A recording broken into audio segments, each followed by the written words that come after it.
Our next question is again via email from Mark. Here's how Mark states it. Local municipal governments are the closest to the ground with daily citizen contact and responsibilities for many aspects of community life, yet they are the least funded of any level of government. How do you and your party propose to change this? We'll start with Mr. Armstrong. Well, Mark, thank you for your question, and there's been no greater time, I think, in the history of our country where cooperation between levels of government has been more important.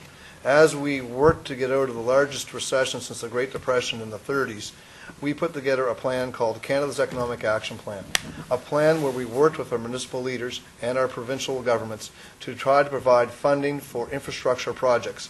Infrastructure in Canada was crumbling from coast to coast, and during the recession it was an opportune time to work together and rebuild this infrastructure. We presented a plan where we invested about $57 billion into the infrastructure of this nation, working with our municipal leaders.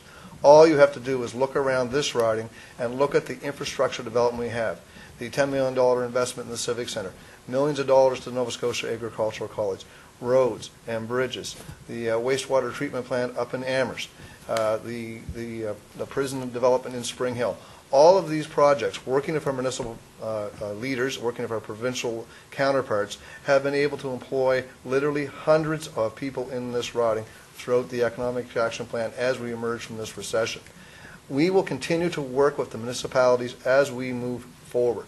We have a great sense of cooperation. As a member of Parliament for 500 days, one of my greatest accomplishments, I believe, is the relationship we have set with our municipal leaders and our provincial counterparts in working together, providing support for all the people of Cumberland, Colchester, and the Musquodoboit Valley. Thank you very much. Mr. Natchuk. Thank you, Mark, for your question. The CHP has an infrastructure program that is returning to the use of the Bank of Canada for zero or very low, like 0.5 or 1% interest loans. The governments, before this government, the Liberals and the Conservative governments moved away from using the Bank of Canada for infrastructure and for making our money since mid-70s, 1975 about. So from the early 30s right up, or mid-30s right up to mid-1975, we used the Bank of Canada. Our country was only in debt 15 to $20 billion. Because we went to the chartered banks after 1975, we progressively went there. We're now $550 billion in debt because we went to chartered banks. So what does this say for infrastructure?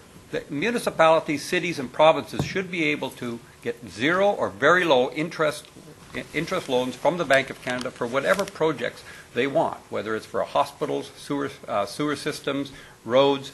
And Mackenzie King did this. It's a Liberal idea. When at the end of the Second World War, when all the soldiers were coming back, he had to create the employment for those soldiers, and he used the Bank of Canada to build hospitals across the country.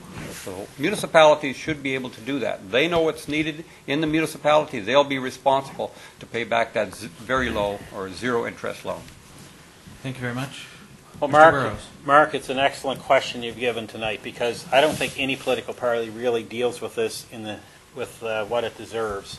In the past, transfers to municipalities have become mainly what Scott has indicated. It's been piecemeal transfer for special infrastructure projects based on the government's programs of the day. Often those are driven by political more so than what actually is these design programs. I think we have to move beyond that, but I can't offer anything because the Liberal Party doesn't put forward a good platform on municipalities. Municipalities have their own opportunity to tax, but we all know that's not enough because of some of the responsibilities they have. I'm not going to stand here and make something up, or sit here and make something up. I guess I'm sitting, because that is an area that we are weak in our platform. We cannot provide everything to everybody in a party platform. We've focused on the needs of individuals, and this is one area that we are weak on, and I'll admit it freely. Thank you. Ms. Robinson? Hi. I want to thank you for the question, and as the Deputy Mayor of the town of Stewiacke, I think it's a really appropriate question for me. And I was frantically searching because I remember reading, and I have come up with the NDP platform, and like you, I feel it's kind of lacking in its substance, and as Jim says, you can't cover everything.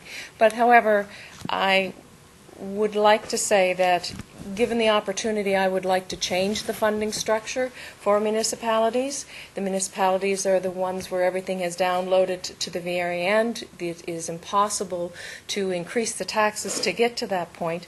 So the NDP government has looked at a few things, and I would feel that we need to look at how we're going to fund sewer and water treatment plants that are coming through it, and we need to be able to do some sort of funding way of doing the funding that would not put all the burden on the municipal governments. We cannot afford the 1/3 at the local level that we are asked to fund, and I would like to say that the NDP will take that forward if there was enough of us with a groundswell to do that, because they believe in community roots. Thanks. Thank you. Mr. Blanche? That was a fantastic question, Mark. And unlike my counterparts here, the Green Party has quite a bit of policy on it, which was tickling my memory banks, and I quickly looked it up here. It's interesting, 50% of Canadian tax revenue spent on federal programs, 42% on provincial programs, and 8% on municipal programs. So your comments is so true. The Green Party, well, I should point out, I'm reading from Vision Green, which is the Green Party platform, and I'm on page 21 and now 22.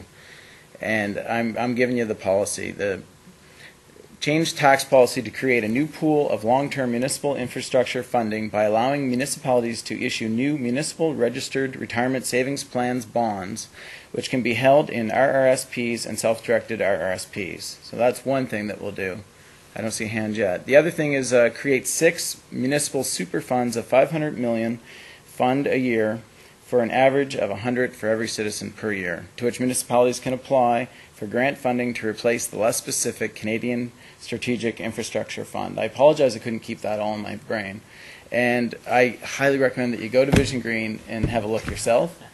It's definitely been well taken care of and thought about by the people that developed the Green Party platform. I know them personally, and they've thought and worked and researched hard to come up with this. Thanks.